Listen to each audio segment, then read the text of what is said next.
Salam Ramazan, Ramazan, Ramazan.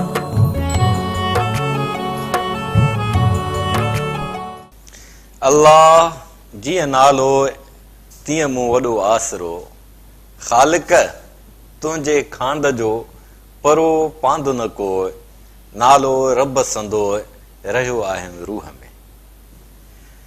असीं यकीनन भाॻारा आहियूं।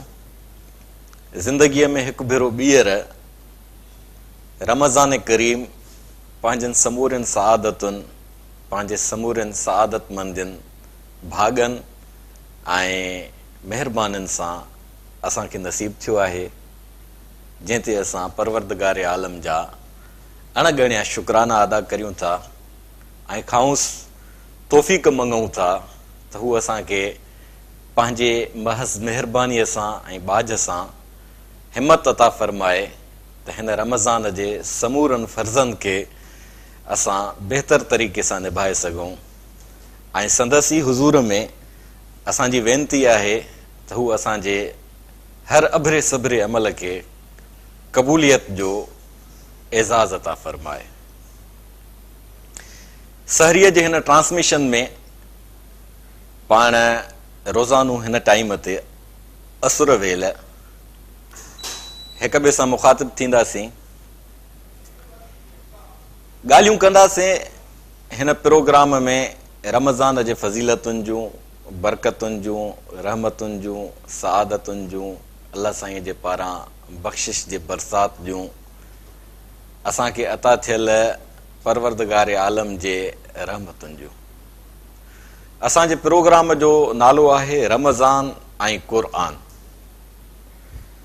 रमज़ान जी फज़ीलत जो जेको क़ुरान पाक असांखे सबबु ॿुधायो आहे उहो चिटो आहे। शहर रमज़ान अल्लज़ी उनज़िल फ़ीहिल क़ुरान, त रमज़ान जो उहो महीनो आहे, रमज़ान जो उहो महीनो आहे जंहिंमें क़ुरान पाक जो नुज़ूल शुरू थियो। क़ुरान पाक परवरदिगार आलम जे हुज़ूर मां मरहलेवार थोरो थोरो थी असांजे आका ख़ातमुल अंबिया जाने जाना हुज़ूर अक़दस सल्लल्लाहु अलैहि वसल्लम जन जे ज़ाते अक़दस ते नाज़िल थियो। रमज़ान असांजी ज़िंदगीअ में हर साल मोटी अचे थो। वक़्त जी गर्दिश आहे, सदियूं सालनि में विरहायल आहिनि, साल महीननि में विरहायल आहिनि, महीना हफ़्तनि में विरहायल आहिनि, हफ़्ता ॾींहंनि में विरहायल आहिनि, ॾींहं कलाकनि में विरहायल आहिनि, कलाक पलकनि में मिंटनि में विरहायल आहिनि ऐं मिंट पलकनि में विरहायल आहिनि।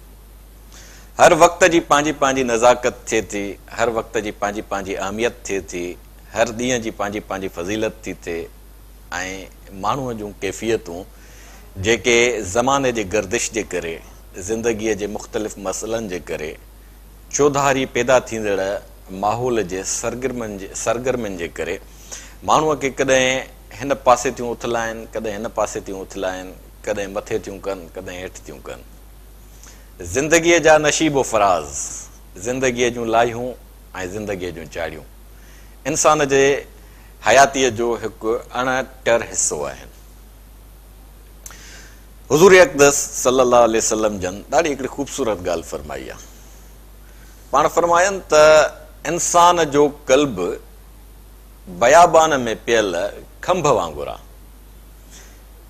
हाणे बयाबान में जॾहिं हवाऊं ईंदियूं आहिनि, कॾहिं कहिड़े पासे खां हवा ईंदी, कॾहिं कहिड़े पासे खां हवा ईंदी, कॾहिं तूफ़ानी हवा ईंदी, कॾहिं वाचूड़ो ईंदो, कॾहिं हल्को हवा जो झूटो ईंदो, उहो खंभ उथलंदो पुथलंदो रहंदो। हाणे कल्ब जेको आहे, कल्ब खे घणो करे असां जॾहिं कल्ब जो लफ़्ज़ ईंदो आहे असां सम्झंदा आहियूं त हीअ दिलि जेका आहे उहा धक धक जेका करे थी, पंपिंग करे थी, जिस्म जे रगुनि जो खून सप्लाई करे थी सॼे जिस्म में, त उनखे असां कल्ब सम्झंदा आहियूं, दिलि सम्झंदा आहियूं। दिलि लॻीअ जूं ॻाल्हियूं, दिलि जे अटकण जूं ॻाल्हियूं, दिलि जे उधमनि जूं ॻाल्हियूं, जॾहिं त कल्ब लफ़्ज़ जेको आहे उन कल्ब जे लफ़्ज़ जो मफ़हूम आहे, मतिलबु आहे, मक़सदु आहे कैफ़ियत, माना इंसान जी कैफ़ियत बयाबान में पियल खंभ वांगुरु आहे। शेख सादीअ छा चयो? गहे बर तार में आला नशीनम, गहे बर तार में आला नशीनम, गहे बर पुश्त पाए खुद न बीनम। कॾहिं त मां पाण खे ॾिसां थो त ॼण बुलंदियुनि में पियो थो उॾामां, कॾहिं वरी पाण खे ॾिसां थो त पंहिंजो ई हिते पेरनि जे मिटीअ में लेथड़ियूं पियो थो पायां। कॾहिं मन माकोड़ी, कॾहिं केहर शींह, सचल सारो ॾींहुं रही रहियो न हिकिड़ो। इहा कैफ़ियत आहे। इन्हनि कैफ़ियतुनि जी उथल पुथल मां ज़िंदगीअ जूं लाहियूं चाढ़ियूं इंसान खे अजीबो ग़रीब मरहलनि मां गुज़ारनि थियूं। वक़्त जी नज़ाकत, वक़्त जो हिसाब, वक़्त जो किताब, जंहिंमें इंसान जी तक़दीर आहे, जंहिंमें इंसान जे ज़िंदगीअ जा फ़ैसिला सादिर थियनि था, जंहिंमें इंसान पंहिंजे ॾींहंनि जी उथल पुथल खे, वाक़ियात ऐं हालात खे अखियुनि सां ॾिसे थो, किथे ज़ब्त थिए थो, के अनकंट्रोल्ड थी था वञनि, हथनि मां निकिरी था वञनि। त ईअं उन उथल पुथल जे जहान में परवरदिगार आलम जेको असांखे रमज़ान जो महीनो नसीब फरमायो आहे, त उन में हुन असांजे मथां जेके मख़सूस फ़राइज़ मुक़ररु फरमाया आहिनि, उन्हनि मख़सूस फ़र्ज़नि मंझि रोज़ो हिकु अहम तरीन फ़र्ज़ आहे। इस्लाम जे 5 रुकननि मंझां रोज़ो हिकु बुनियादी रुकन आहे, जंहिंखां सवाइ इस्लाम जे अमली ऐं तामीरी पासे जो रुख जंहिंखां सवाइ अधूरो रहिजी वेंदो।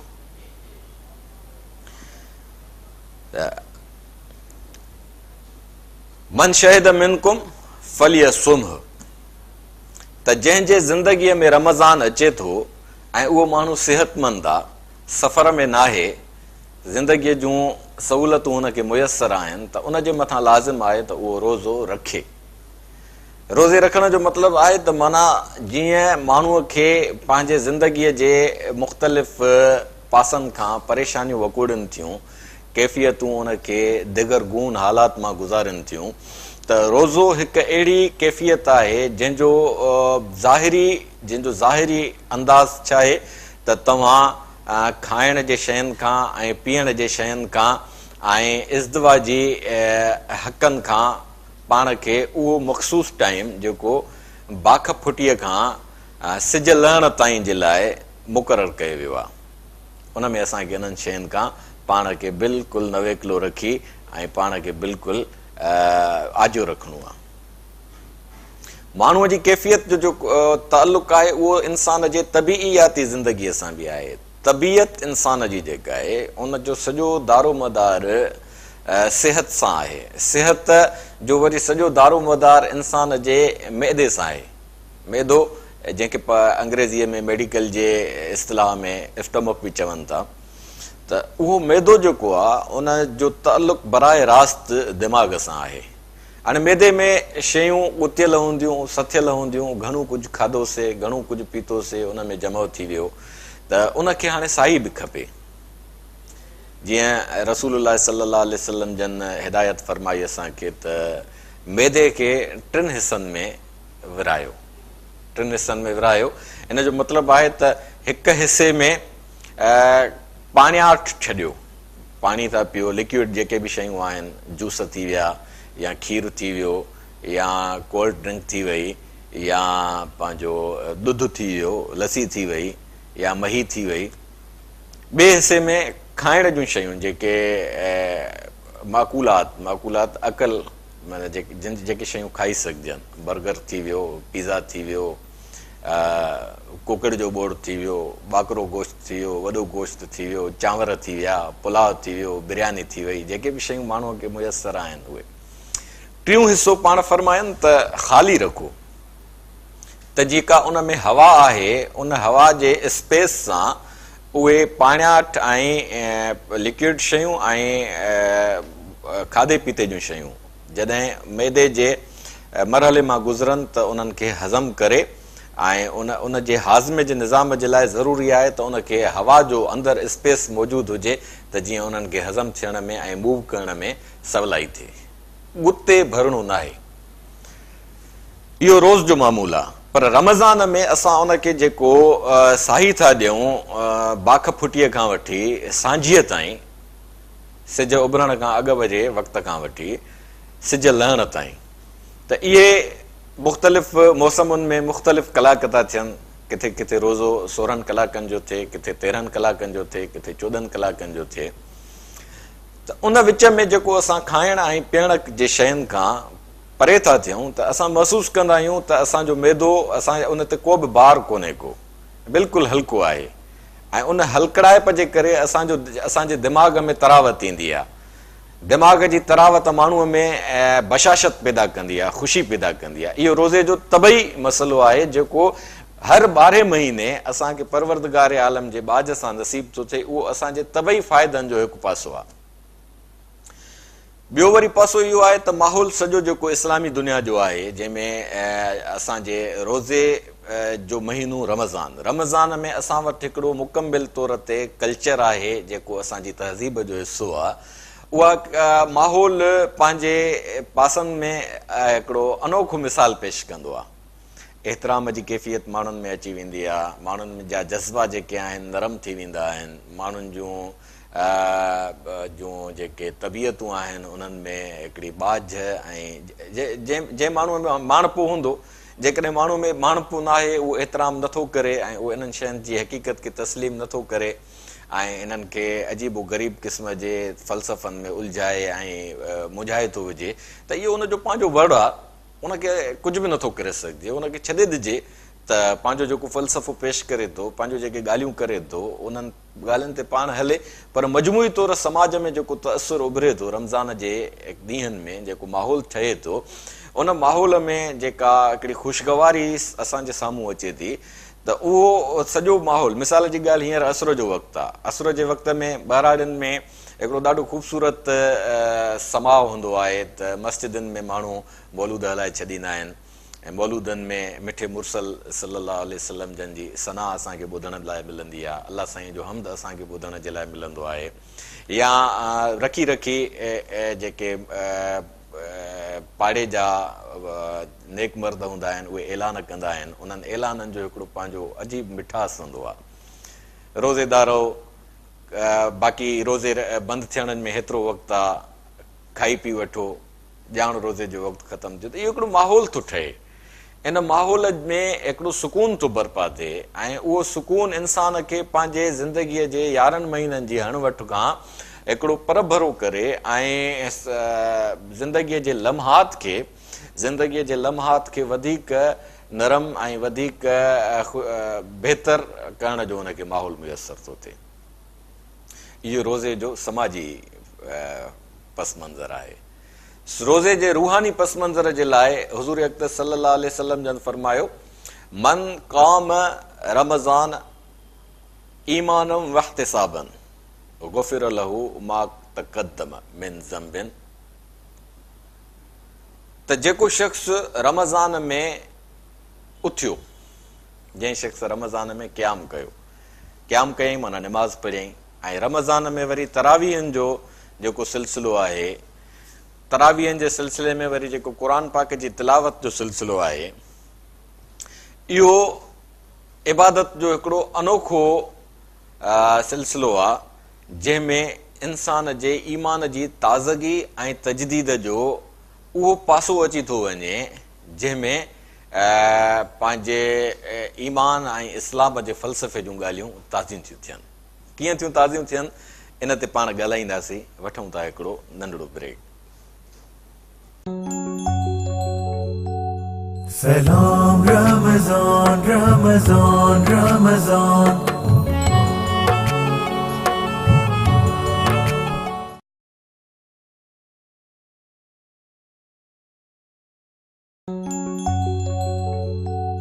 Salam Ramazan, Ramazan, Ramazan. जी बिस्मिल्लाह। त रोज़ो हिकु अहिड़ी पाकीज़ा इबादत आहे जंहिं इबादत में माण्हूअ खे जिस्मानी फ़ाइदो बि नसीब थो थिए, रूहानी फ़ाइदो बि नसीब थो थिए, समाजी फ़ाइदो बि नसीब थो थिए, माआशी ऐं मुआशरती फ़ाइदो बि नसीब थो थिए। त रसूलुल्लाह सल्लल्लाहु अलैहि वसल्लम जन जेको फरमायो त मन साम रमज़ान या मन काम रमज़ान ईमानन वहतिसाबन गुफ़िर लहू मा तक़द्दम मिन ज़ंबिन। जंहिं शख़्स रमज़ान में रोज़ो रखियो ऐं जंहिं शख़्स रमज़ान में क़याम कयो, उन शख़्स जा पंहिंजी ज़िंदगीअ जा पोयां सभु गुनाह धोपिजी था वञनि। रमज़ान एहसास खे उजागर थो करे, रोज़ो एहसास खे उजरो थो करे। माण्हूअ खे मौक़ो थो मिले। बुख ऐं उञ इहो मक़सूद न आहे त तव्हां बुखिया हुजो, तव्हां उञा हुजो, उन सां त अलाह साईं खे को लाभ मिलंदो, ईअं न आहे। अलाह साईं जी ज़ात असमद आहे, हू बेनियाज़ आहे। हिकिड़ी हदीस कुदसीअ में फरमायल आहे त जेकॾहिं इंसान अव्वल खां वठी इंसान आख़िर ताईं जेके बि इंसान हज़रत आदम अलैहिस्सलातु वस्सलाम खां वठी हींअर ताईं दुनिया में अची चुका आहिनि, या जेके गुज़री विया आहिनि या जेके ईंदा, उहे सभु एॾा परहेज़गार थी वञनि, एॾा इबादत गुज़ार थी वञनि, एॾा त फर्मा बरदार थी वञनि जो दंगु थी वञे इबादत जो, फर्मा बरदारीअ जो ऐं अलाह साईं जी इताअत जो। अलाह साईं फरमाए थो त हदीस कुदसीअ जो मफ़हूम आहे न, इन करे मूं लफ़्ज़ इस्तेमालु कयो। अलाह साईं थो फरमाए हदीस कुदसी उनखे चइबो आहे जेका कलाम पाक खां सवा, कलाम पाक माना क़ुर पाक जूं सूरतूं, क़ुर पाक जूं आयतूं, क़ुर पाक जो जेके सीपारा आहिनि 30 सीपारनि खां अलावा हुज़ूर अक़दस सल्लल्लाहु अलैहि वसल्लम जन सां अलाह साईं जेको मुखातिब थियो आहे वही जिब्राइल खां सवा, उनखे असां हदीस कुदसी चवंदा आहियूं। माना क़ुर जे कलाम खां सवा अलाह साईं जूं ऐं हुज़ूर अक़दस सल्लल्लाहु अलैहि वसल्लम जन जूं जेके पाण में रिहाणियूं थियूं आहिनि, उहे रिहाणियूं जेके आका अलैहिस्सलातु वस्सलाम जन अॻिते सहाबा किराम जे तवसुत सां रज़ी अल्लाह अन्हुम अजमईन असां ताईं पहुतियूं आहिनि, उनखे असां हदीस कुदसी था चऊं। त एॾा माण्हू इबादत गुज़ार थी वञनि जो दंगु थी वञे इबादत गुज़ारीअ जो, दंगु थी वञे इताअत गुज़ारीअ जो, दंगु थी वञे फर्मा बरदारीअ जो। अलाह साईं फरमाए थो त मुंहिंजे किबरियाईअ में ऐं मुंहिंजी ज़ात बेइहाता में मुहीत आहे अलाह साईं जी ज़ात, उन में का बि ज़रे बराबरि वाध नथी अचे, को बि लाभ नथो मिले, का अहिड़ी ॻाल्हि नथी थिए जेका मुनफरिद चइजे। उनजे उबतड़ वरी इहे ई माण्हुनि जूं सभु खेपूं, माण्हुनि जूं सभु क़ौमूं, माण्हुनि जा सभु नस्ल, माण्हुनि जा सभु ख़ानदान, माण्हुनि जूं सभु कुटुंब भाती एॾा नाफ़रमान थी वञनि जो शैतान खे बि नाफ़रमानीअ में मात ॾेई वञनि, दंगु करे छॾनि नाफ़रमानीअ जो, छेउ थी वञे बेफ़रमानीअ जो। अलाह साईं फरमाए थो मुंहिंजे किबरियाईअ में रतीअ बराबरि बि का कमी कोन ईंदी, मुंहिंजे कुदरत में ज़रे बराबरि बि का घटिताई कोन ईंदी। बसि ही इंसाननि जा अमल आहिनि, माण्हुनि जूं नीयतूं आहिनि, माण्हुनि जूं सोचूं आहिनि, जिन जे मुताबिक़ ज़िंदगीअ जो डगर हले थो, समाज जुड़े थो ऐं माण्हू पाण में हिक ॿिए सां रवैया था रखनि। त रमज़ान करीम में रोज़े जे रखण जो को अलाह साईं खे लाभ थो मिले, इन जे करे असांखे उञूं थो रखे, बुखियो थो रखे, अहिड़ी का बि ॻाल्हि कान्हे का।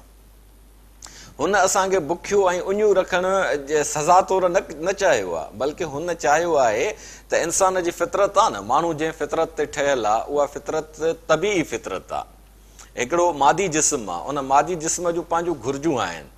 मादी जिस्म में असां साह वारा आहियूं, असां सुबुह जो निंड मां उथूं था, कमुकार कयूं था, हलूं चलूं था, ब्लड सर्कुलेशन जेका थिए थी, स्टमक जी जेका मूविंग आहे, या लिवर जो जेको फंक्शन आहे, या किडनीज़ जो जेको फंक्शन आहे, हिकिड़ियूं शयूं असां पीऊं था, हिकिड़ियूं खाऊं था, उन्हनि खे स्टमक ख़ारिज थो करे फुज़ले जे सूरत में, या उनखे पेशाब जे सूरत में पाणियाठ में ख़ारिज थो करे। त इहे सभिनी शयुनि खां पोइ वरी उन में रत में ताज़गी थी अचे, उहा असांखे तरावत थी ॾिए, असांखे निंड जी ज़रूरत थी पवे, सुम्हूं था। इहो सभु जिस्म जे मादी घुरिजुनि जो जी हिकिड़ी फितरी तक़ाज़ा आहे। जंहिं फितरी तक़ाज़ा जे फिज़िकल बुनियादनि ते जिस्म असांजो ठहियलु आहे। त हाणे उन फिज़िकल बुनियादनि ते जंहिं मादे खे असां साही ॾियूं था, इहे सभु शयूं बुखूं ऐं उञूं असां बर्दाश्त कयूं था। बुख ऐं उञ जे बर्दाश्त करण जे करे असां में जेका हिकिड़ी जिस्म में हल्काई थी पैदा थिए, उहा हल्काई असांजे चर्बीअ खे ॻारे थी, उहा हल्काई असांजे दिमाग़ में सुकून बर्पा थी करे, असां निंड सुठी था कयूं, असां खे बुख थी लॻे, असां खाऊं पियूं साफ़ु सुथरो था, सुठो था, त वरी ॼण स्टमक रिसाइकिलिंग जे मरहले मां गुज़री नओं ताज़ो थी थो वञे। नंढा हूंदा हुआसीं असां, पोइ अन्न पियाइण वेंदा हुआसीं अटे जी मशीन तां, अटे जी चकीअ तां, त कॾहिं कॾहिं ॾिसंदा हुआसीं त हिकिड़ो कारीगर हूंदो जेको अन्न पियो पीअंदो, अन्न मथां हुन में लाहींदो, वरी उन मां अटो निकिरंदो। ॿियो वरी कारीगर हूंदो जेको चकी आहे, चकीअ जा जेके पुड़ आहिनि पथर जा, उहे पासे ते रखे छेणीअ सां उन्हनि खे पियो टुकींदो, उन मां चणगूं निकिरंदियूं। पोइ असांखे हैरत थींदी त छा थो करे, उनखे खोरो कंदो। पोइ नंढा हूंदा हुआसीं ॾिसंदा हुआसीं, हाणे इहा ॻाल्हि सम्झ में थी अचे त उहा चकी हली हली घसी वेंदी, त उन जा जेके पीअण जे लाइ जेके उन में स्पेस ठाहिबा आहिनि, खोरो कबो आहे उनखे, उहो लसी थी वेंदी हली हली घणो हलण जे करे। त हाणे उनखे वरी छेणीअ सां नए सिरे सां टुके पथर खे वरी जो उनखे हणे, त वरी उहो अन्न फर्स्ट क्लास तरीक़े सां पीसजी निकिरी अचे। त अहिड़े तरीक़े सां मादो जो पियो थो हले, पियो थो हले, पियो थो हले, उनखे साई ॾियण जे लाइ जॾहिं रोज़ो असां रखूं था, त उहो असांखे फिज़िकली फ़ाइदो थो ॾिए।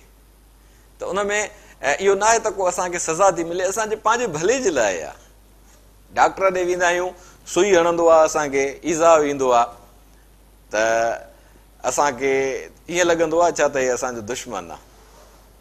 ॿारनि खे ज़रूरु लॻंदो आहे, नंढा हूंदा हुआसीं जॾहिं सफ़ा ॿारहानी ज़िंदगीअ में डॉक्टर सुई हणंदो हो त रड़ियूं कंदा हुआसीं ऐं डॉक्टर खे घटि वधि ॻाल्हाईंदा हुआसीं। पर बाबा या पंहिंजो मामू चाचो या भाउ जेको झले बीठो हूंदो ॿारनि खे, त उहो भली ॿार फथ के बि, पर छाकाणि त उहो मोहसिन आहे, डॉक्टर मोहसिन आहे। तव्हांखे जेको बज़ाहिर ईज़ा थो अचे, उन ईज़ा जे खां पोइ जेको वरी फ़ाइदो मिलणो आहे उहो ॿिए था। त रोज़ो का सज़ा त कान्हे का। घणा माण्हू अजीबो ग़रीब क़िस्म जूं ॻाल्हियूं कंदा आहिनि त असांजूं गुंदियूं भरियूं पयूं आहिनि, कहिड़ो अटो खुटो आहे जो रोज़ो रखूं। हाणे इहा इन में हिकिड़ी इन जुमिले में हिकिड़ी जेहालत आहे, माना तव्हांखे रोज़े जे फ़लसफ़े जी ख़बर ई कोन्हे का, माना तव्हांखे रोज़े जे पस मंज़र जी ॼाण ई कोन्हे का। इबादत त आहे ई आहे। इबादत जो जेकॾहिं परवरदिगार असांखे सवाब जो हिकिड़ो पैकेज ॾिए थो, त हिन में हर्ज़ु कहिड़ो आहे। जेके इन शइ खे नथा मञनि उन्हनि खे चूचड़ी छो थी लॻे। पंहिंजूं उहे माण्हू जेके ॻाल्हियूं कनि था उहे हक़ आहिनि, बाक़ी हे जेके आफ़ाक़ी किताबनि में ॻाल्हियूं आहिनि उहे ॻाल्हियूं अलाह साईं जी निस्बत सां, रसूल अकरम सल्लल्लाहु अलैहि वसल्लम जन जी निस्बत सां कजनि, साहबा किराम जी निस्बत सां कजनि, त उन्हनि ते आंगुर खणिजे ऐं उन्हनि खे चइजे त हे गठल पिठल ॻाल्हियूं आहिनि ऐं उन्हनि खे चूचड़ी लॻे। अजीब ॻाल्हि आहे। सवाइ जहालत जे इनखे ॿियो छा थो चई सघिजे। इहे माण्हू क़ाबिल रहम हूंदा आहिनि। इज़ा ख़ातबहुमुल जाहिलून क़ालू सलामा। इहे माण्हू जेकॾहिं अजाया सजाया जेके दाफोड़ा हणनि था, त उन्हनि खां बहस में न उलझिबो। ईअं चई सघिजे थो उन्हनि खे त बाबा तव्हांजी ज़िंदगीअ जा जेके फ़लसफ़ा आहिनि उन्हनि खे तव्हां उतम था सम्झो, उन्हनि खे तव्हां भलो था सम्झो, उन्हनि खे तव्हां असां ते इम्पैक्ट करण जे लाइ फोर्स था कयो। तव्हां एतिरा मुड़ुस माण्हू ऐं मोतबर थी विया आहियो जो तव्हांजे ॻाल्हियुनि खे तस्लीम कयूं, जॾहिं त तव्हांजो किरदारु सॼो असांजे साम्हूं आहे। तव्हां छा कंदा आहियो, तव्हांजी अमली ज़िंदगीअ में माण्हुनि सां रवैया कहिड़ा आहिनि, तव्हांजो 24 कलाक कीअं था गुज़रनि, माण्हू हिननि ॻाल्हियुनि खां गुझा आहिनि, माण्हुनि खे ख़बर कान्हे का। पोइ तव्हां मज़हब जी ॻाल्हि ते जेका आंगुर खणी ऐं उभामी था वञो, अजीब क़िस्म जो रवैयो आहे। जेकॾहिं परवरदिगार आलम खे तस्लीम थो कजे ऐं उहा हिकिड़ी हक़ीक़त आहे, तव्हां साइंस ते टॾो था वठी कुॾ था ॾियो, बुल था ॾियो अखियुनि ते असांजे ते, अलाह साईं जे असां साइंस खे अलाह साईं जो शान था सम्झूं, इंसानी कमालात जो हिकिड़ो ज़िंदा मौजज़ो था सम्झूं, असां पंहिंजे हुनखे अखियुनि ते था रखूं, असां हुनखे तस्लीम था कयूं। पोइ तव्हांखे मज़हब जे ॻाल्हियुनि ते चूचड़ी छो थी लॻे। हिन में कहिड़ो हर्ज़ु आहे। जॾहिं माण्हूअ जे फिज़िकली फ़ाइदो थो पहुचे, जॾहिं माण्हूअ खे रूहानी तौरु फ़ाइदो थो पहुचे, जॾहिं माण्हूअ खे समाजी तौरु फ़ाइदो थो पहुचे, त उन्हनि सभिनी शयुनि जो इनकार करे बसि मंदीअड़ो ॾेई वेही रहूं। छाकाणि त हिकिड़ो ॻाल्हि जेको आहे सुवारीअ वारो माण्हू थो करे, इनजे करे उनखे रखी ॾियूं। ठीकु आहे, केतिरा ई सुवारीअ वारा हूंदा जेके बदकिरदार हूंदा, पर उन में उनजे सुवारीअ जो अमल दख़ल त कोन्हे न। टाए वारा, फुल सूट वारा, जिन खे तव्हां तमामु वॾो मोतबर था सम्झो, उहे जॾहिं वॾनि वॾनि उहिदनि ते था पहुचनि, जेके वाइट क्राइम था कनि, पोइ उन्हनि ते आङुर इनजे करे खणिजे छाकाणि त सूटेड बूटेड आहिनि। ईअं न आहे। मसइलो जेको आहे सो इहो आहे त रोज़े में परवरदिगार आलम जेका हिकमत रखी आहे, जेको फ़लसफ़ो रखियो आहे, उहो असांजी भलाईअ जे लाइ आहे। उन भलाईअ सां गॾु असांखे हिन धरतीअ ते जेको फ़ाइदो थो पहुचे, उनजे पस मंज़र में जेको अलाह साईं असांखे सवाबु नसीब कंदो, उहो अखियुनि ते असांखे ॿिटे फ़ाइदे में थी वियासीं। अलाह साईं रोज़े जे मुतालिक़ फरमायो त सभिनी इबादतुनि जा सवाब फ़रिश्तनि खे लिखण जो हुकुम आहे, पर रोज़ो जेको आहे असौम ली व अन अजज़ी बिही या व अन उजज़ी बिही, त रोज़ो ख़ालिस मुंहिंजे लाइ बंदो रखे थो, इन जे करे उन जो सवाब बि हुनखे मां पाण ॾींदुसि। जीअं को स्कूल जो ॿारु को वॾो कारनामो सर अंजाम ॾींदो आहे त उनखे उस्ताद खां जेको आम हुनजो टीचर आहे उन खां इनाम न ॾियारिबो आहे, प्रिंसिपल पाण ईंदो, हेडमास्टर पाण ईंदो, बाबा हिन ॿारड़े नुमायां कमु सर अंजाम ॾिनो आहे, हिन जे करे मां पाण हिनखे इनाम ॾींदुसि। या असां वटि जेको असांजे मुल्क में सदारती एवार्ड थो मिले हिकिड़नि वॾनि कारनामा सर अंजाम ॾींदड़नि खे, उनजो दारोमदार कीअं आहे, कंहिंखे थो मिले, इहो हिकिड़ो समाजी इल्मियो, इन ते असां नथा ॻाल्हायूं। पर हिकिड़ो एज़ाज़ जेको डिज़ाइन कयो वियो आहे त मुल्क जो आला सरबराह उन माण्हूअ खे पाण पंहिंजनि हथनि सां इनाम थो ॾिए, त इन जो मतिलबु आहे त हिन कारे नुमायां सर अंजाम ॾिनो आहे। त ईअं रोज़ो बि हिकिड़ो कारे नुमायां आहे। त उन छो त इंसान अलाह जे ख़ातिर बुख थो काटे, इंसान अलाह जे ख़ातिर उञ थो काटे, ऐं उन में जेका शहवानी ख़्वाहिश थी उभरे उनखे हू कंट्रोल थो करे। इहे सभु शयूं रोज़े जे प्रैक्टिस सां, हिकु महीने जे प्रैक्टिस सां, बाक़ी 11 महीननि में वरी इंसान खे आदी बणाईंदियूं आहिनि इन ॻाल्हि जो त जेकॾहिं किथे बुख काटणी पवे त माण्हूअ खे तकलीफ़ न थिए, माण्हू सफ़र में आहे या माण्हू कंहिं अहिड़े प्रोग्राम में आहे जंहिंमें मानीअ खे देरि थी वञे, त बुख बर्दाश्त करण जा जेके पासा आहिनि उन्हनि जी प्रैक्टिस थी थिए। इहो रोज़े जो जेको तबई, समाजी ऐं रूहानी पस मंज़र आहे। मूं अर्ज़ु कयो त मन साम रमज़ान ईमानम वहतिसाबन, मन काम रमज़ान ईमानम वहतिसाबन गुफ़िर लहू मा तक़द्दम। हिकिड़ो त सवाब थो मिले जेको अलाह साईं पाण अता थो करे, उन सवाब जो काथो कीअं हूंदो उहो उते हलण खां पोइ असांखे ख़बर पवंदी। को खोड़ अहिड़ियूं शयूं हूंदियूं आहिनि जेके थधे ते मालूम न थी सघंदियूं आहिनि, उन्हनि खे पेंडिंग में रखिबो आहे। इंसान जी नफ़्सियात आहे त उनखे तजसुस में बि रखिजे, त तजसुस खां पोइ जेका शइ मिले थी त उनजो लुत्फ़ वधीक हूंदो आहे। रसूलुल्लाह सल्लल्लाहु अलैहि वसल्लम जन फरमायो, जंहिं रोज़ो रखियो ऐं उथी बीठो, उथी बीठे मां मूं शुरूआत कई हुई तरावीहुनि सां, त तरावीहूं जेके असां पढ़ूं था उन्हनि तरावीहुनि में तरावीह राहत मां वरितल आहे। उनजो रूट छा आहे? रा वा हे रहो, राहत। त हर 4 रकातुनि खां पोइ वेहबो आहे, ज़िक्र कबो आहे, तफ़कुर कबो आहे, मुराक़बो कबो आहे, राहत मिलंदी आहे। त इन जे करे इन जो निमाज़ जो नालो सलातो तरावीह पियो।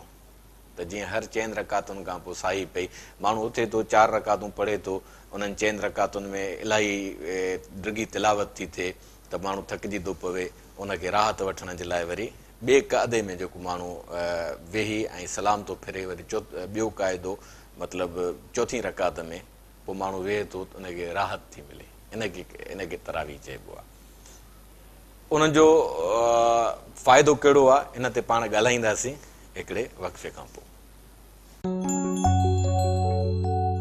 सलाम रमज़ान रमज़ान रमज़ान,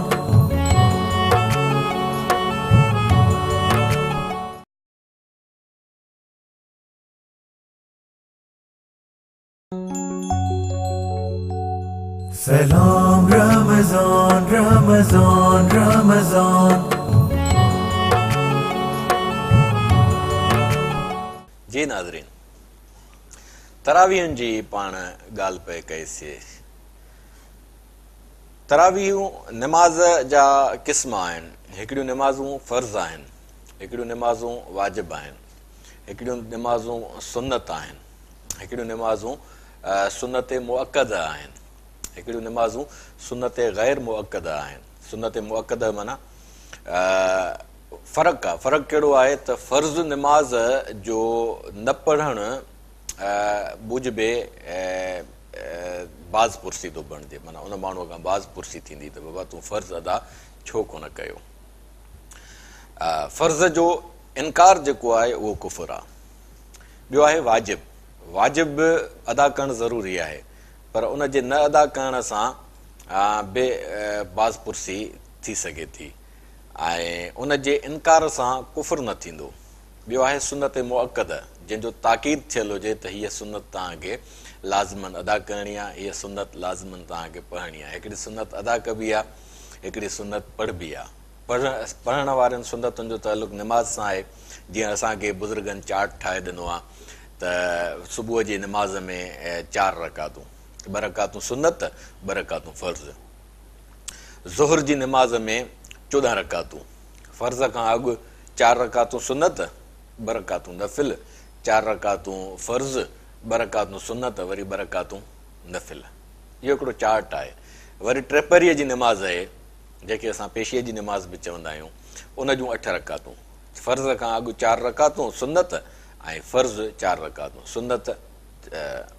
हाणे इहा सुन्नत ग़ैर मुअक्कद आहे। सिजल हथ जी निमाज़, उन में 7 रकातूं, 3 रकातूं फ़र्ज़, 2 रकातूं उन खां पोइ सुन्नत ऐं 2 रकातूं उन खां पोइ नफ़िल। वरी सुमाणीअ जी निमाज़ आहे, उहा 19 रकातूं थी थिए। पहिरियों 4 रकातूं सुन्नत, वरी 2 रकातूं नफ़िल, 4 रकातूं फ़र्ज़, वरी 2 रकातूं सुन्नत, 2 रकातूं नफ़िल, 3 रकातूं वितर ऐं 2 रकातूं नफ़िल। त अहिड़े तरीक़े सां इन्हनि में जेके मुअक्कद सुन्नतूं आहिनि, माना मुअक्कद माना ताक़ीद कयल आहे उनजो त अदा कयो, ऐं ग़ैर मुअक्कद माना तव्हांजी मर्ज़ी आहे त अदा करे सघो था, त बिस्मिल्लाह जेकॾहिं अदा नथा करे सघो त को हर्ज कोन्हे को।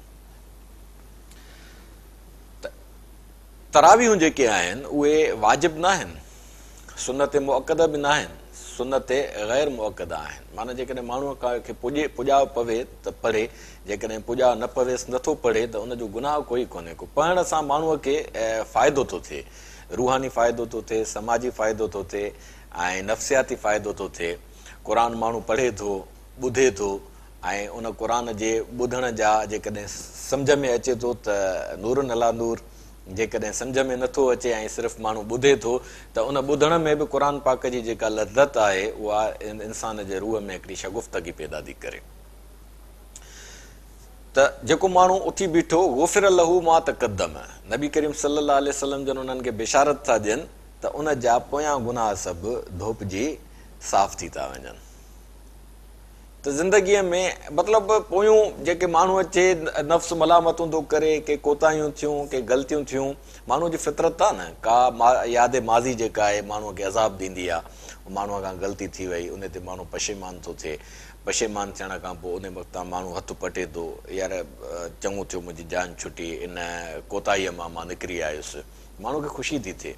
ऐं वरी उन कोताहीअ जे बख़्शिश जी जॾहिं नवीद थी मिले। ॾिसो असां मुस्लमान आहियूं, असांजो पंहिंजी हिकिड़ी तहज़ीब आहे, हिकिड़ी इस्लामी तहज़ीब आहे असांजी, हिकिड़ी असांजी क़ौमी तहज़ीब आहे। इस्लाम असांजे क़ौमी तहज़ीब खे छेड़े नथो, इस्लाम असांजे क़ौमी तहज़ीब खां इनकार नथो करे, छाकाणि त मिन हैसुल क़ौम, हिकु क़ौम जी हैसियत में असांजो जेको सिलसिलो आहे मुंहनि जे दड़े जी तहज़ीब सां, बेहसियत सिंधीअ जे पियो मां ॻाल्हायां त उहो 7000 साल पुराणो थो थिए।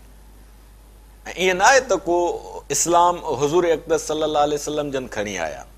इस्लाम रोज़े अव्वल खां वठी अलाह जो पसंदीदा दीन इस्लामी आहे। इन दीन इंदल्लाहिल इस्लाम, रोज़े अव्वल खां वठी अलाह जो पसंदीदा दीन इस्लाम आहे। हुज़ूर अक़दस सल्लल्लाहु अलैहि वसल्लम जन इस्लाम खणी न आया, बल्कि उन्हनि इस्लाम खे पाए तकमील पहुचायो। अल-यौम अकमलतु लकुम दीनकुम, आख़िरी आयत जेका क़ुर पाक जी नाज़िल थी हुई। क़ुर पाक जी पहिरीं आयत कहिड़ी नाज़िल थी? इक़रा बिस्मि रब्बिकल लज़ी ख़लक़ ख़लक़ल इंसान मिन अलक़ इक़रा व रब्बुकल अकरमुल लज़ी अल्लम बिल कलम। इहा क़ुर पाक जी पहिरीं आयत आहे जेका नाज़िल थी, जंहिंसां क़ुर जो नुज़ूल शुरू थियो, रमज़ान में शुरू थियो। ऐं हुज़ूर अक़दस सल्लल्लाहु अलैहि वसल्लम जन रोज़े जी हालत में हुया त क़ुर पाक जो नुज़ूल शुरू थियो। त इन जे करे रोज़े जी ऐं क़ुर पाक जी जेका निस्बत आहे पाण में लाज़िम मलज़ूम आहे। जेकॾहिं असां रोज़े में क़ुर न पढ़ंदासीं त असांजो रोज़ो बुसो थी पवंदो। आख़िरी सूरत क़ुर पाक जी जेका आहे उहा आहे अल यौम अकमलतु लकुम दीनकुम व अतममतु अलैकुम निअमती व रज़ीतु लकुमुल इस्लाम दीना। मुंहिंजो रज़ामंदो इस्लाम जी दीन में आहे ऐं नबी करीम सल्लल्लाहु अलैहि वसल्लम जन दीन हनीफ़ियत खे मरहलनि मां गुज़ारे पाए तकमील पहुचायो। उन ते पाण करीम सल्लल्लाहु अलैहि वसल्लम जन दीन जे तकमील जो ऐलान फरमायो, जंहिंखां पोइ ख़ुतबे हजतुल वदा बि पाण इरशाद फरमायूं। क़ुर पाक जी पहिरीं सूरत खणी सूरह बक़रा आहे ऐं आख़िरी सूरत सूरत नसर इज़ा जा नसरुल्लाह आहे, पर पहिरीं आयत इक़रा बिस्मि रब्बिकल लज़ी आहे ऐं आख़िरी आयत जेका आहे अल यौम अकमलतु लकुम दीनकुम वारी आयत आहे। त इन दीन में जेको असांजो दीन जे तकमील जी बिशारत आहे उहो दीन रोज़े अवल खां वठी आहे। त असांखे जेको क़बूल करण जो मौक़ो मिलियो उहो नबी करीम सल्लल्लाहु अलैहि वसल्लम जन जे ज़माने में ई मौक़ो मुयसरु थियो हुयो। इहो दीन अरब जो मसइलो कोन्हे को। तारीख़ी रिवायतूं साबित आहिनि त असांजे देश जा माण्हू सलीमुल फितरत हुया ऐं पंहिंजे तहज़ीब में त मुतमदन हुया, तरक़ी याफ़्ता हुया। उन्हनि खे जॾहिं ख़बर पई त यसरब में हिकु अहिड़ो इंसान, अज़ीम इंसान, बेमिसाल इंसान अल्लाह पाक जो आख़िरी दीन जो आख़िरी किताब खणी दावा थो करे त मां आख़िरी नबी आहियां, त उन सां उन्हनि निस्बत क़ाइमु करण जे लाइ हितां असांजा वफ़द विया। उन्हनि वफ़दनि असांजे हितां जूं सिंध जूं सूखड़ियूं पाखड़ियूं खयूं। सिंध जी सूखड़ी पाखड़ीअ में जेके नुमाया शयूं हुयूं, सिंधी टोपी हुई, अजरक हुयो ऐं मलमल जो कपिड़ो हुयो। मलमल जो कपिड़ो उन्हनि मुल्कनि में जेके पथरीला आहिनि या जेके सख़्तु गरम मुल्क आहिनि, जेके ख़िता सख़्तु गरम आहिनि, जिते लूअ थी लॻे, जिते छिती गर्मी थी पए, उते जॾहिं असां मलमल जो कपिड़ो, मलमल जे कपिड़े में जेको ऊची क्वालिटीअ जो थिए थो, उन जे पाइण में सुकून ॾाढो आहे। माण्हूअ खे पघर थिए थो त उनखे पघर खे हू चुहे थो ऐं हवा जो उन मां किरास थो थिए। त अरब जेके हुया उन्हनि जी तहज़ीब ऐं उन्हनि जो तमदुन इन मंज़िल ताईं न पहुतो। उहे थुल्हा जुबा पाईंदा या उठनि जी दास मां जेको कपिड़ो ठहंदो उहे पाईंदा हुआ। त उहे केॾा गरम था थियनि, न हवा जो किरास उन्हनि मां, न उहे पघर चुहनि, इन जे करे माण्हुनि खे पट थींदी। त हितां जो उहे शयूं सूखड़ियूं पाखड़ियूं खणी विया वञी रसूलुल्लाह सल्लल्लाहु अलैहि वसल्लम जन जी हस्तीअ में जेका नफ़ासत हुई बि कहिड़ी हस्तीअ में थी सघे थी एतिरी नफ़ासत। पाण करीम सल्लल्लाहु अलैहि वसल्लम जन जी ख़िदमत अक़दस में पेश कयनि। नबी करीम सल्लल्लाहु अलैहि वसल्लम हिन खे पसंदि फरमायो। ऐं ॿियो अजरक जेको आहे, अजरक में वरी छा आहे त उनजो कपिड़ो जेको आहे क्वालिटी वाइज़, हाणे त इहे रधी शयूं बि माण्हू ठाहे थो विकिरे जे लाइ, मार्केटिंग जे लाइ। बाक़ी सुठी क्वालिटीअ जो अजरक जेकॾहिं असां वठूं था 1500 2000 जेको मिले थो, उहो तव्हां महसूसु कयो। हिते शहरी ज़िंदगीअ में त माण्हू एयर कंडीशन में पंहिंजो कमरनि खे थधो करे सुम्हे थो, पर टाक मंझंदि जो जॾहिं तव्हां अजरक विझी सुम्हंदो कंहिं वण जे हेठां या उन में हिकिड़ो थधिकार थो थिए, सिज जी जेका तपश अचे थी उनखे उहो रोके थो, ऐं या जेका हवा लॻे थी उन हवा जो उन में थधिकार जो जेको अहसासु थिए थो, उहो अजरक जो जेको कपिड़ो आहे उनजी ख़ासियत आहे। या जंहिं रंग सां अजरक रंगियल आहे उन ते जॾहिं नज़र पवे थी त उन में तरावत थी अचे।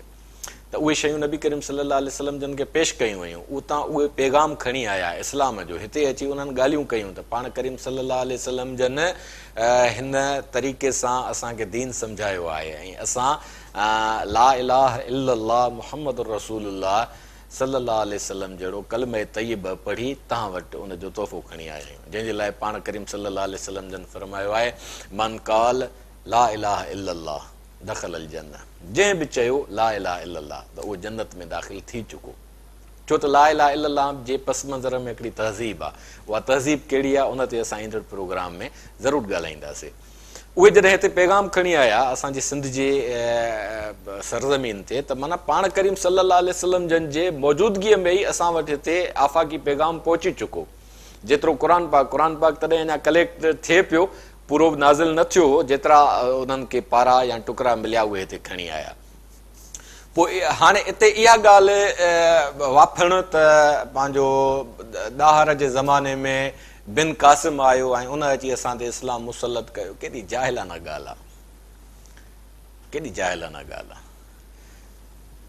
असां पाण उन शइ खे तस्लीम कयोसीं, खणी आयासीं, अखियुनि ते रखियोसीं। उहा फितरत आहे। अल इस्लाम हुअल फितरत वल फितरत ही अल इस्लाम। इस्लाम फितरत आहे, फितरत इस्लाम आहे। इस्लाम की फितरत में कुदरत ने लचक दी है, उतना ही ये उभरेगा जितना कि दबाओगे। अरब जी जो मसलो कोन्हे को, मसलो इंसानी फितरत जो आहे। इस्लाम जेका ॻाल्हि करे थो उहा के तव्हां जेको दावा था कयो साइंस, साईं टेक्नोलॉजी, साईं फलाण टीर मटीर, उन खां इनकार क़ुर नथो करे। क़ुर पाक तव्हांखे तफ़क्कुर जो ऐं तदब्बुर जो सिलसिलो थो कढी ॾे। हू तव्हांखे ॿुधाए थो त तव्हां में तख़लीक़ जो जोहर पियो समेटियल आहे। सोचण सां, वीचारण सां तव्हां नयूं नयूं शयूं ठाहे उन्हनि खे किथां जो किथां ज़िंदगीअ खे पहुचाए सघो था तमदुनी मरहलनि में। त हू त उनखे तस्लीम थो करे, पंहिंजो जुज़ थो सम्झे। पोइ उहे माण्हू जेके वरी उनखे मज़हब हुजण जे करे उनखे अरबनि ते मुसलत करे छॾनि, ऐं अरब जिन अरबनि असां ते काहूं कयूं, बराबरि उन्हनि नाजाइज़ियूं कयूं, पर उन्हनि जे नाजाइज़ीअ जो न इस्लाम जो कहिड़ो ॾोह आहे। हो माण्हू जॾहिं इस्लाम खे पुठिते फिटी करे हवस परस्तीअ जो शिकार थी असां ते हलां था कनि, त उन में इस्लाम जो त कोई क़सूर कोन थो थिए। त उहो रोज़ो जॾहिं असां पाण तस्लीम कयोसीं इस्लाम जे बुनियादी रुकन जे तौर ते, ऐं असां उन क़ुर पाक खे बि अखियुनि ते रखियोसीं, दिलि सां उनखे हंडायोसीं, ऐं असां पंहिंजे रूह में उनखे समोयोसीं। हाणे असां उहो जॾहिं पढ़ूं था, क़ुर पाक जा सिंधीअ में तर्जुमा था कयूं, क़ुर पाक जे सिंधीअ में सम्झाणियूं था ॾियूं, क़ुर पाक खे सिंधीअ में आम था कयूं, त इहो मसइलो मौलवीअ जो बि न आहे, इहो मसइलो पीर जो बि न आहे, इहो मसइलो मुर्शिद जो बि न आहे, इहो मसइलो मस्जिद जो बि न आहे, इहो मसइलो मेहराब जो बि न आहे। मस्जिद, मेहराब, दरगाह, खानकाह इहो हिकिड़ो तहज़ीबी सिलसिलो आहे। इन जे पस मंज़र में तारीख़ आहे। पोइ उनखे असां हकारत सां ॾिसूं, ऐं पोइ जेको क़ुर जी ॻाल्हि करे ऐं उन क़ुर जी ॻाल्हि करण जे करे असां उनखे पंहिंजे नंढड़े कैनवास में मापण जी कोशिशि कयूं, जेको साइंस जी ॻाल्हि करे उनखे वॾी ॻाल्हि सम्झूं। हिकु आफ़ाक़ी किताब आहे जंहिंमें दुनिया जहान जूं ॻाल्हियूं थियल आहिनि, जिन में सॼी तारीख़ समोयल आहे, जंहिंमें इंसान जी नफ़्सियात समोयल आहे, जेको क़ुर पाक असांखे रमज़ान में नसीब थियो। ऐं उन रमज़ान में जॾहिं असां मौजूदु आहियूं, रोज़ो रखी असां तिलावत था कयूं, त असांजो ज़हन आफ़ाक़ी थी थो वञे। अफ़ला यंज़ुरून इलल इबिल कैफ़ ख़ुलिक़त व इलल समाए कैफ़ रुफ़ियत व इलल जिबाल कैफ़ नुसिबत। ॻाल्हियूं त ॾिसो क़ुर जूं रमज़ान में जेको असांखे नसीब जो, जेको रोज़े जे कैफ़ियत में असां ज़बान ते वरजायूं था, उहो त चए त ॾिसो उठनि जा काफ़िला कीअं कतार करे था हलनि। ॾिठो उठनि जा काफ़िला कीअं कतार करे था हलनि। उठ अरब जी सरज़मीन जो ओञाण हुयो, इन जे करे उते उठ खे बयानु कयो। असांजे भिटाईअ उनखे कीअं फरमायो, वगर कयो वतन पिर्त न छिननि पाण में, पसो पखी अड़नि माण्हू आहे मेठु घणो।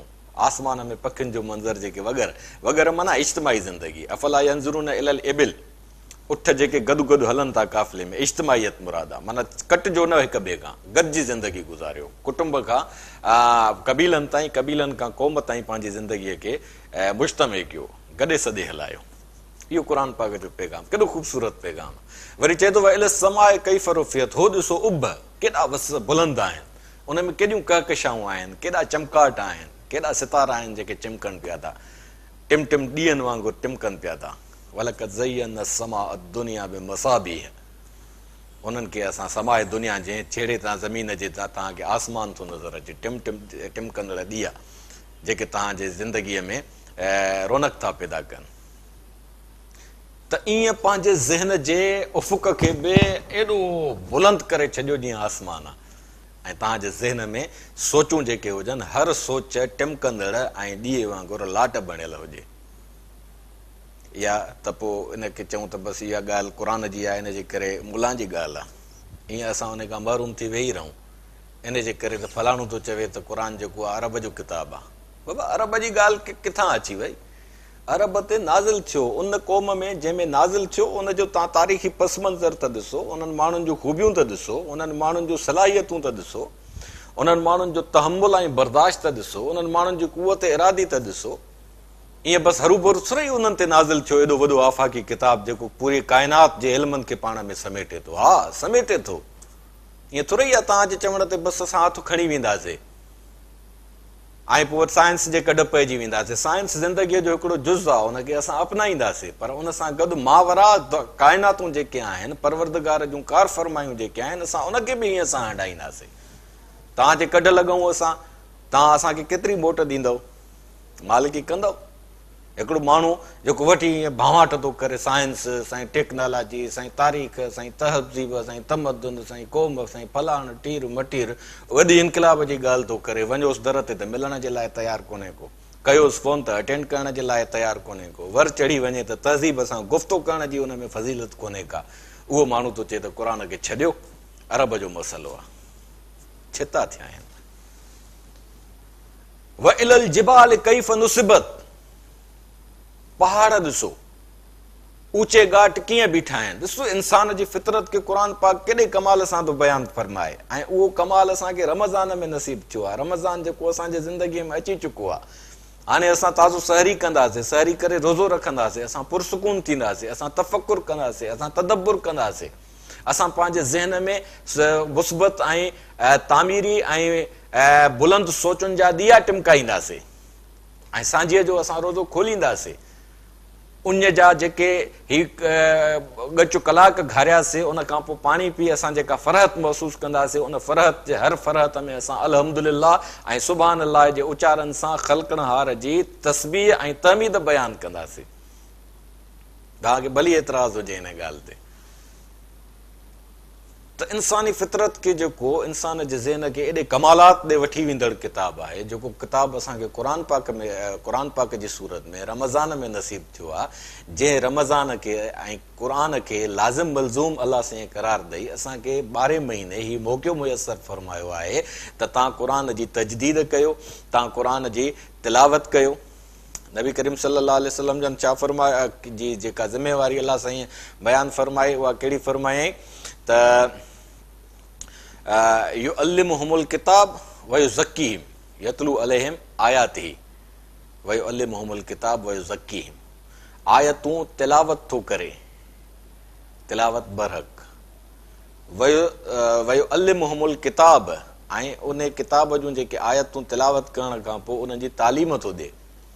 उन खां पोइ युअल्लिमुहुमुल किताब वल हिकमत, उन तालीम मां वरी जेके हिकमत जा मोती आहिनि, हिकमत जो हिकिड़ो नंढड़ा 3 मोती मां तव्हां सां ओरिया त बाबा हौसलनि खे पहाड़नि वांगुरु ऊचो रखो, सोचुनि खे आसमान वांगुरु बुलंद रखो, ऐं हर सोच खे सितारनि वांगुरु चमकियल ऐं टिम कंदड़ रखो, ऐं ज़िंदगीअ जी धारा खे इज्तिमाही रुखनि में खणी अचो।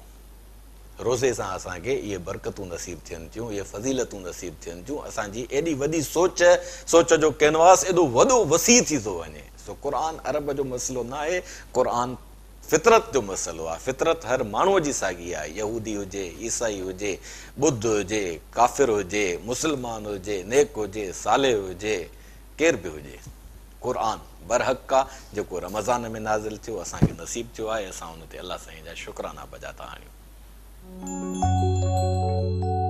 Salam Ramazan, Ramazan, Ramazan. Salam Ramazan, Ramazan, Ramazan. Salam Ramazan, Ramazan, Ramazan. Salam Ramazan, Ramazan, Ramazan.